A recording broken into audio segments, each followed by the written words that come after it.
About a week ago, I sat down at my computer, I logged into YouTube, I checked my little red alerts up at the top, and saw this comment: DEI is dead.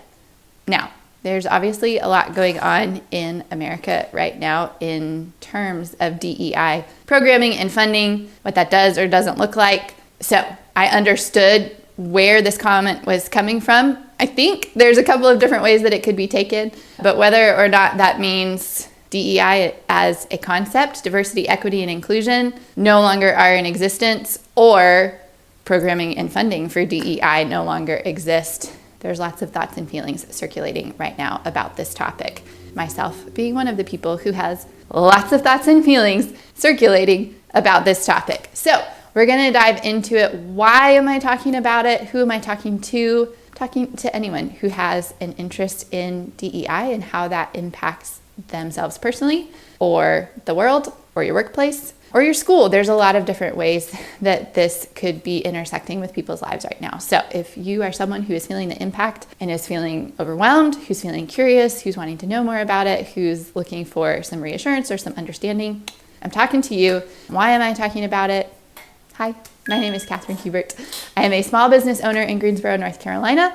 I have a restaurant called Chez Jeunesse, and we have an integrated work team, which means that 50% of my staff is disabled and 50% of my staff is non-disabled. We are on a mission to change the way that our world views and employs people with disabilities. And part of that work for me is coaching and speaking and training with other businesses and organizations on how to make their spaces more inclusive, more adaptive, etc.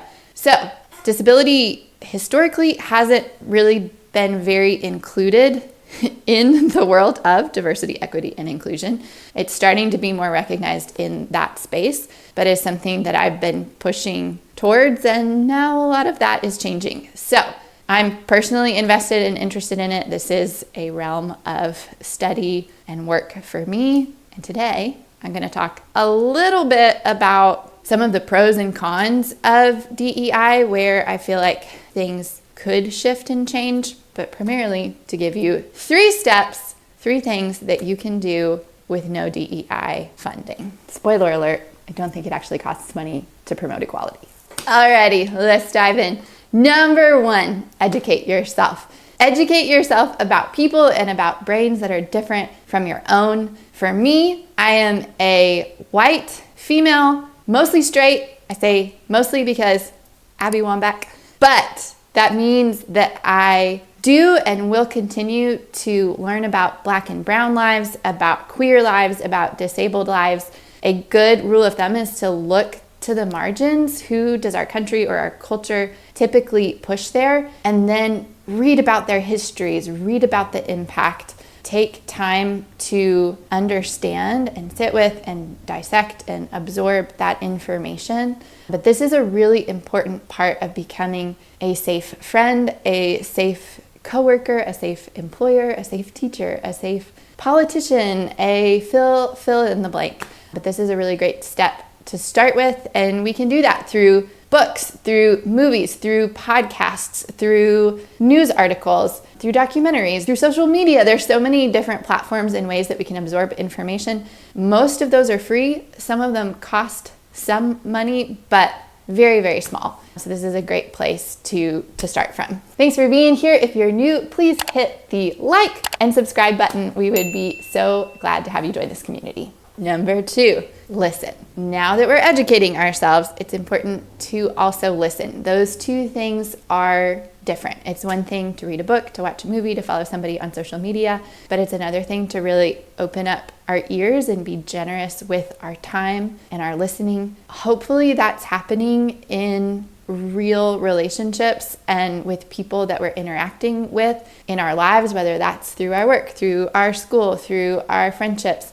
But if you don't feel like there's a lot of diversity that's happening in those spheres for you organically, then I do think social media is a great place to start to expand your circles and your online communities to where you're hearing the voices of people who have different life experiences than you. Social media can be a great resource for people who are intentionally sharing their stories with the idea of promoting more equality, with promoting understanding, with raising awareness. and their platforms are specifically designed for that. And I highly encourage you to take to take people up on the free education and the free information and context that they're providing. It can be a great place to just start to tune our ears in and open up our hearts and open up our minds, giving us the opportunity to actually relate to people who may have different experiences than us, but relate to them still on a very human to human level. In that, remember to pull our defenses down. We want to engage with and to actively listen, remembering that privilege is when we don't have to think about something because it doesn't directly impact us. We want to push against our tendency to become complacent in our privilege and instead to use that as an opportunity to take all this extra mental and emotional space that we have because we don't have to think about something and instead make the active choice to think about it. Share your privilege, don't hoard it.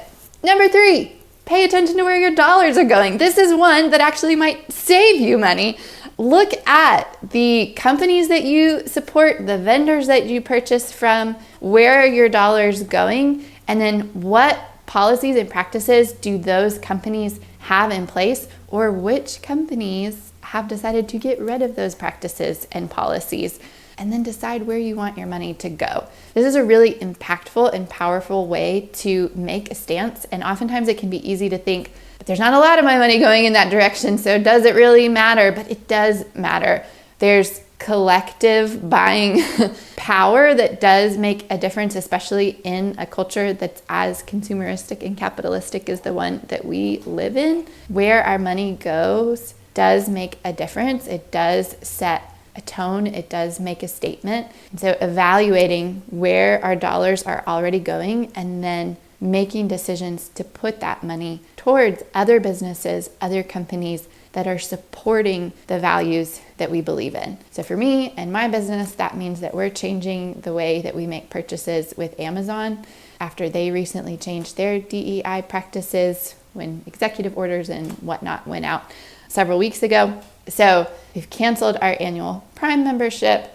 We're we're starting to do the research of some of the things that we regularly get from them. Where can we get from other places? And scaling back our purchasing in the remaining months that our membership exists, and then cold turkey, baby. And then I'm gonna sneak in a bonus one. This is a bonus because it probably doesn't apply to everyone who's watching this video. The first 3 I wanted to make sure could apply to anyone. But number 4, a bonus thing that you can do is that if you are in a position where you are interviewing or hiring other people, continue to interview and hire with diversity, equity, and inclusion in mind. This does not just mean with diversity in mind, and that is going to transition us into some of the pros and the cons about DEI, is that oftentimes the diversity aspect is the thing that's focused on, and then you end up with what has been termed a diversity hire, where someone has been hired with diversity in mind, but the commitment to equity and inclusion are not actually there. And so ultimately, we are still perpetuating a harmful framework, and we're not providing an environment where people have equal rights, opportunities, experiences, quality of life within the workplace, etc. So if you are in that position where you get to interview people, you get to hire people, making sure that we are keeping all 3 of those things in mind in those processes, and that you're taking your time with it. You're doing your job as a hiring manager or as an employer to make sure that the person you're interviewing is going to be a good fit for your business. The last thing that we want to do is make a hire that's performative, that makes us look like we're doing the right thing, but that we're not actually backing up. And we want to be clear with what the role is, with what we're needing, with what we're looking for, and setting both of us up for success. Keeping in mind, and this is a quote that I'm pulling from a Substack article that I read recently by Jackie on her page, Disability and Determination. Let's be clear, DEI initiatives are not now and have never been about hiring unqualified people. It's about hiring qualified people who haven't historically been given a chance or who have been overlooked because of their race, gender identity, sexual orientation, or disability. So I don't have anything else to add to that.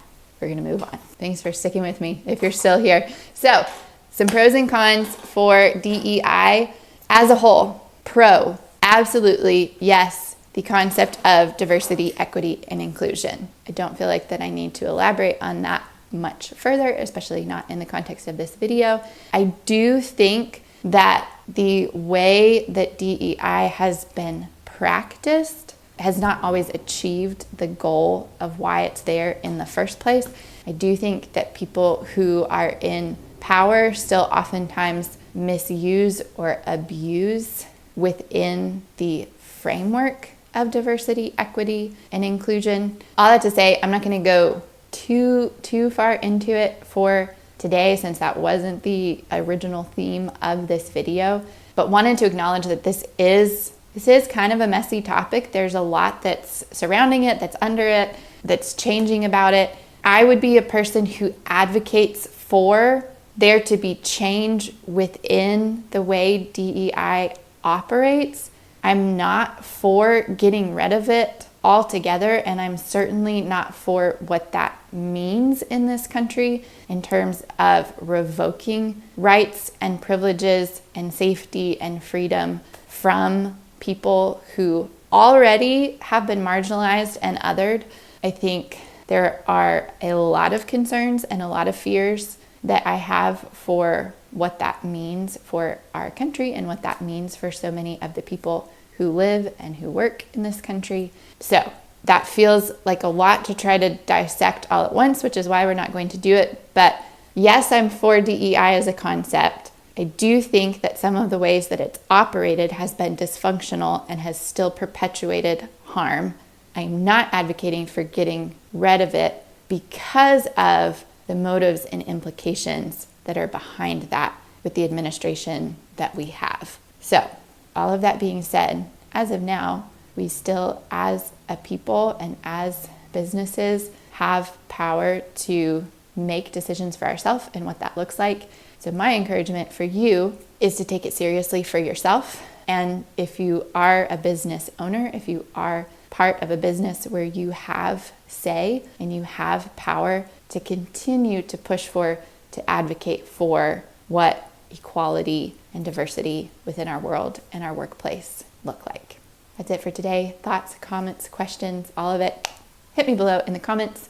Thank you for being here. I really appreciate your time, and I'll see you next week. Shayjaness teammates, your keyword for this week is respect.